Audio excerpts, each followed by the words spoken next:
Getting started exercising? What if it's been years? What if it's been decades? Where do you start? Is it too late? The thing that surprised me over my career, which is both as a pro tech investor as well as a world and nationally ranked athlete, is that less is more. This is true for your heart rate. This is true for the amount of work that you need to do, for your weightlifting. And the final thing is, exercising. The moment that you get out of your chair or sit down in your chair, you're doing half of a squat. You may be surprised that the little bit of movement that you're doing if you're not exercising is your stepping stone into exercise. The most important thing is consistency. Now, we hear this a lot, but the way to get to it is by doing less, but doing it every single day. This video will cover the squat, the plank and push-up, bicep curls, balance, walking as your secret weapon,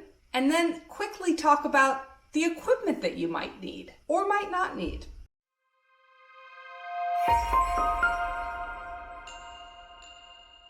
The squat is the most important exercise to start and to keep doing for all of us. If you haven't been exercising, the squat can seem overwhelming. Frankly, even for those of us that exercise all the time, it does. You see these guys on video with big amounts of weights across their shoulders and they're squatting down with these huge legs and you think, oh my God, my knees would never survive that. But there's a way to get into squats. Why am I so focused on squats? Squats have to do with your longevity, your independence, and your health span. That is the amount of time in your life that you are healthy. Because if you can't get up from your toilet, you do half of a squat, then you're most likely going to have to go into assisted living or have a nurse with you. You've got to keep doing some form of squats.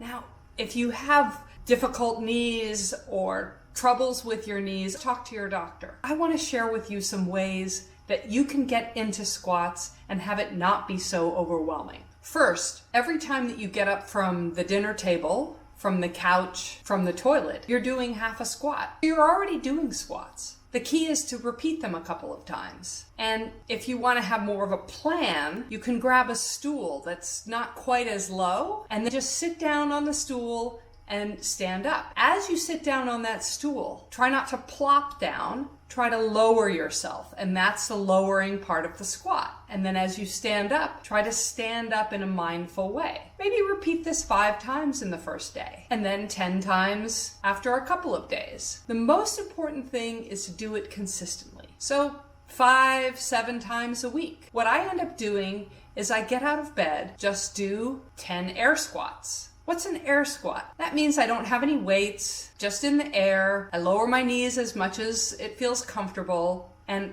I just don't worry too much. Now, what about form? Form gets more important when you have a lot of weights and you're putting a ton of pressure on yourself. That's not what I'm talking about here. And this idea that never put your knees in front of your toes or never bend your knees more than 90 degrees has been debunked over the past years, because any of these limitations are limiting the range of motion of our joints. And so do what feels comfortable to you. Listen to your body, follow your body, and know that you can go step by step. Just repeat the actions that you're already doing today, getting in and out of a chair, and you'll be on your way to doing some great squats. Getting started with the plank and the push-up. You have your arms straight down, and then you make a plank with your body. It builds your functional core, builds strength in your back, in your glutes, and a little bit even in your hamstrings. Make like a wood plank like this with your body. The reason this is important, as we sit more and more at our computers, we're hunched over to the front. The back of our body gets less attention, and a plank builds strength there without too much effort. Sure, Emmy, you've been ranked in all these athletic sports. The plank looks hard to me. Then ease into it. Just do it for 5 seconds, 10 seconds, and you can also start your plank by just having it be a straight line from your knees to your shoulders instead of your toes to your shoulders. Your arms can be either stretched and then you can be resting straight on your hands like this, or you can do your plank on your elbows. There are lots of options. The most important thing is to focus on consistency. So even 10 seconds a day means you're doing a plank every single day. Consistency will not only build your muscles, it will signal your brain that you love it, you love yourself, and that those muscles need to be used the next day. And so your brain gets them ready. Starting exercise and the bicep curl. Why do I think the bicep curl is necessary if you're starting out exercise? What is the bicep?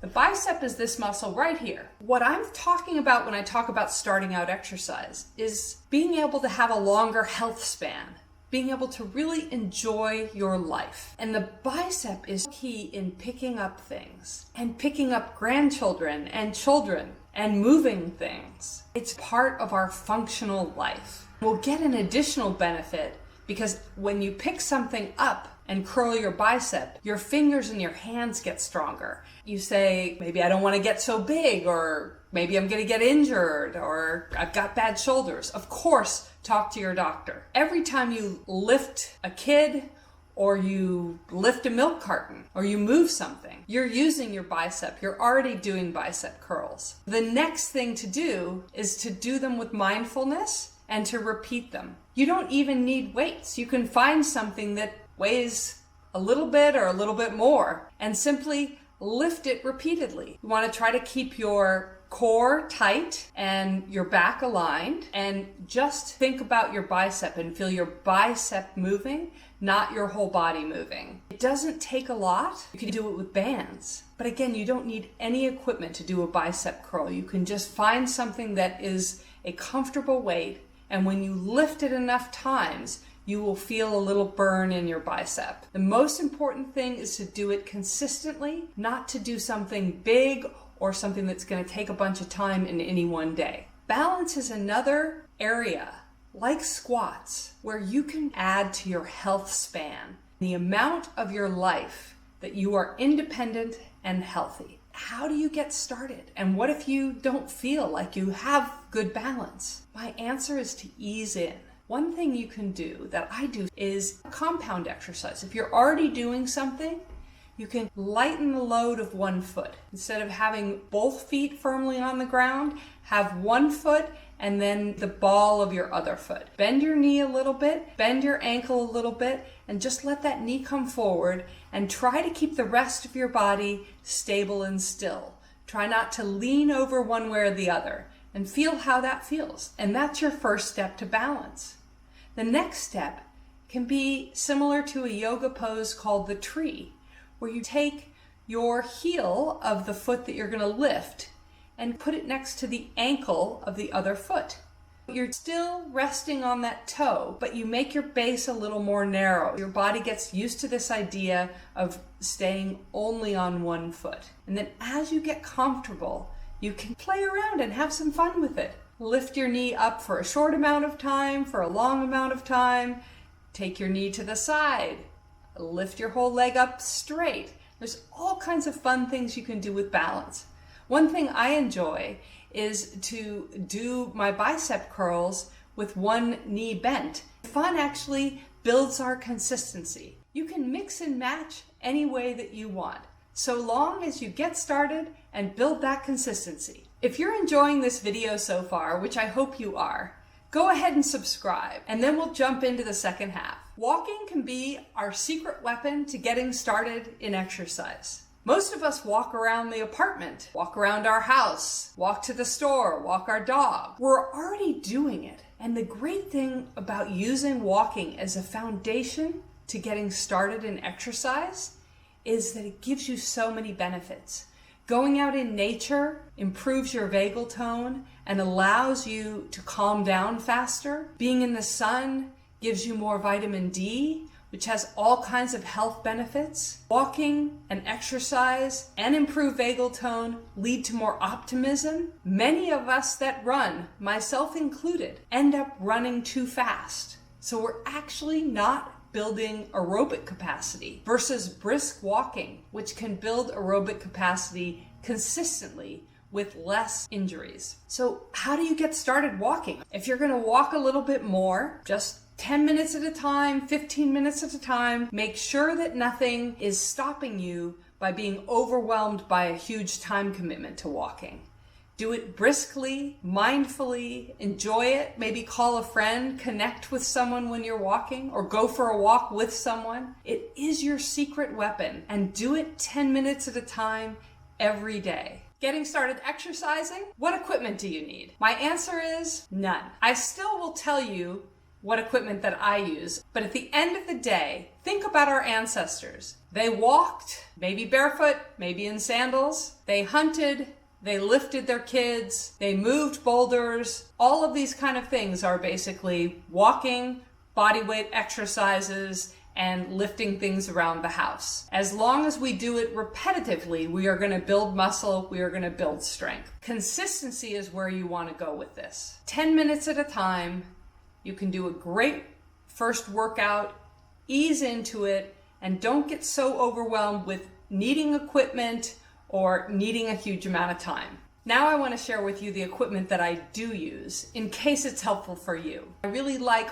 Altras, which is spelled A-L-T-R-A, and Hokas, H-O-K-A. Both of those shoes have no lift, and so they're very natural. They go back to more like our ancestors with a little bit of padding to protect us from glass and rocks and things of the modern age as we're out on our walks. That's what I use for shoes. I use Garmin to track my heart rate. I don't use a heart rate monitor on my chest. I just use the one that's in the watch. And then I use the Oura ring to track my sleep and to track how well I've recovered, what my body temperature is, and that's spelled O-U-R-A. In terms of a home gym, I have free weights and I have a rowing machine. You can use less. You can get started today, walking, doing body weight exercises, which I do a lot of, and you will see such huge improvement. Don't let equipment stop you from getting started.